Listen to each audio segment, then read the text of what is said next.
Hello friends, welcome once again to Rick's Garage. I haven't posted anything in a week or two. The reason for this, I've been trying to finish this shed I've been working off and on for the past couple of years. I just recently finished the trim and the siding, and now I'm building the doors.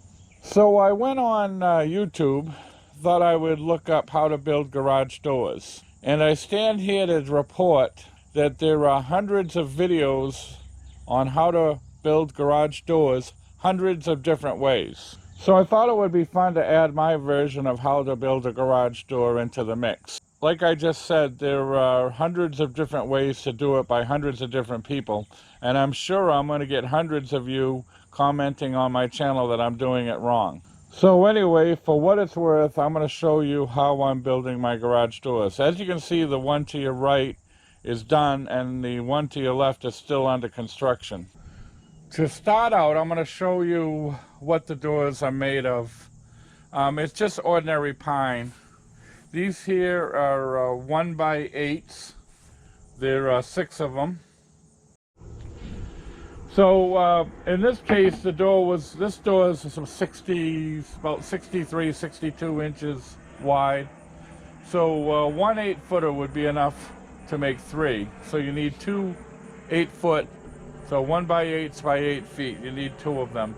And where you're only buying 2, you can take your time and make sure you get good straight ones. The boards going up and down here, which you see I haven't installed yet, these are 1x5s. And you're only buying like 3 of those, so you can make sure that those are nice and straight. The center is tongue and groove paneling. Here's an example of it right here. Now what I've done is I've painted everything before I assembled it. And as you can see in the process of assembly, I've marked it up a little bit, but you can touch it up afterwards. But you want all sides painted. Front, back, up, down, and on the sides. The reason you want everything painted in advance is to prevent moisture from distorting the wood too much. You want to try to keep the moisture out of the wood. So knowing that my opening here, my threshold is not exactly square, I decided to build the doors right on the shed. That way I can match up the door. The first thing I did was install my hinges. Then I put my 1x8s across exactly half the distance, allowing a little gap in 3 places. And then I marked the center. You can see a little dot. There's a little, each board is marked with the center. And I put a tongue and groove board right down the center and screwed it in from the back. This is so that the grooves will appear equally on each side. So you start inward and work outward. So these tongue and groove boards you can buy at either Home Depot or Lowe's. They're all identical. So as I said, once you get your first tongue and groove board centered, then you can go ahead and work outward, one there, until you get all the way out to the edges. And then you can insert these boards here to finish off the door. I've gone ahead and opened the door that's completed because there's one other thing you need to know. Because it's a twin door system, they need to overlap each other. So how I'm accomplishing that is the tongue and groove paneling on the back. You can see I've got lots of screws holding them in. I stopped them short. So there's about 1.25 inches or so of the door that's going to overlap. Now on the other side, what I'm going to do, this last piece, instead of cutting it short, I'm going to extend it about 1.25 inches or so.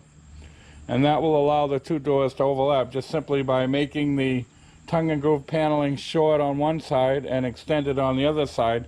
You've got your overlap.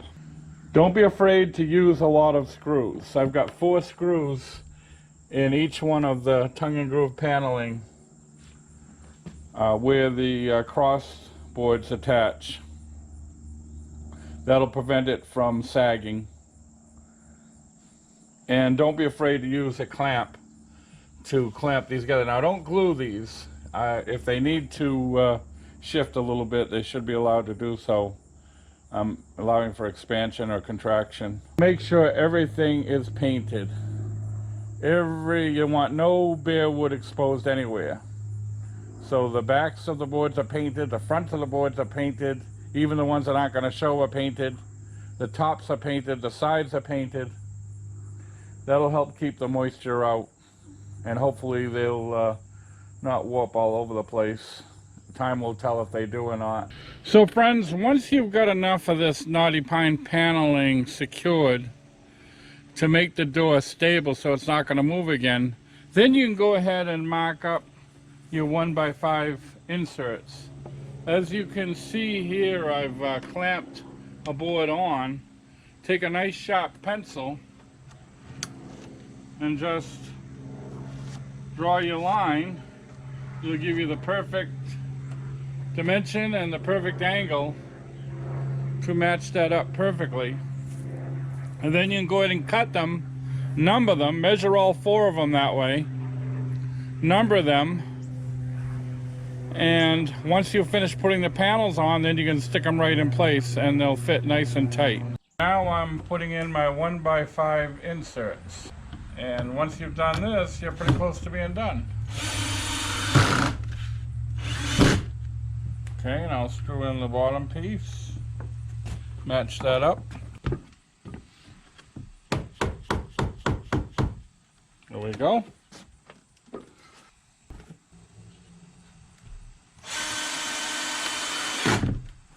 All right. So once you finish putting in these inserts, you can go ahead and paint anything that's showing that has not yet to be painted. I'm going to go ahead and paint this little seam here. Fill it in with paint so it don't look so bad.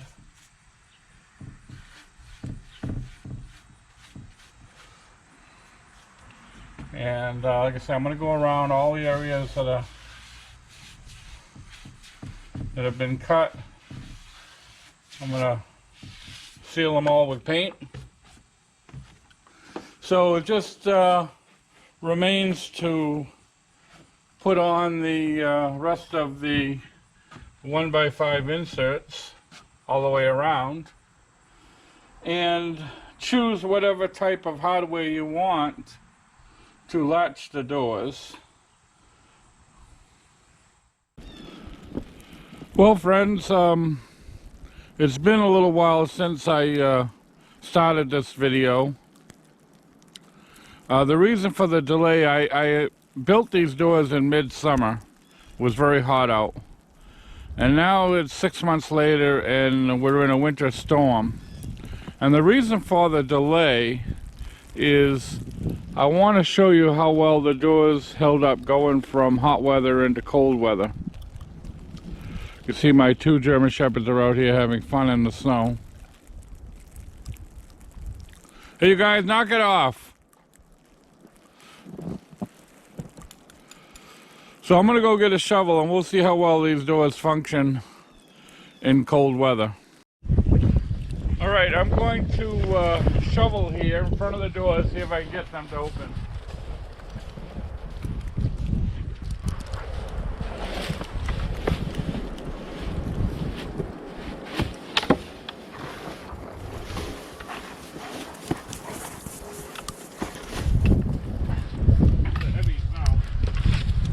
Wet snow. I don't know how my snowblower is going to work.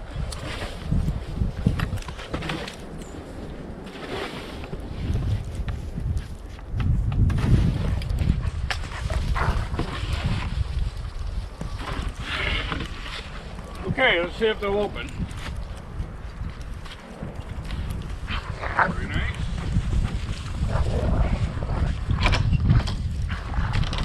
There we go. All right. So the doors actually fit better now than they did when I built them.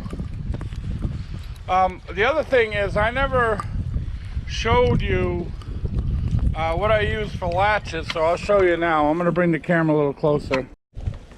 Now for the side that stays closed most of the time, I put a little piece of metal strip right here in the floor with a hole in it. And what I have on the let me see if I can get you a look at that. What I have on the bottom of the door is a barrel latch that goes into that hole that holds that closed. Now, it's inevitable that your door is going to you know, bow a little bit in one direction or the other. So what it happened to be sticking out on was the bottom. So I put the barrel latch at the bottom. Now, had the door been kind of warping out a little bit at the top, I would have put the barrel latch at the top. So in this case here, I'll move the camera a little bit. Let me get the other door back open.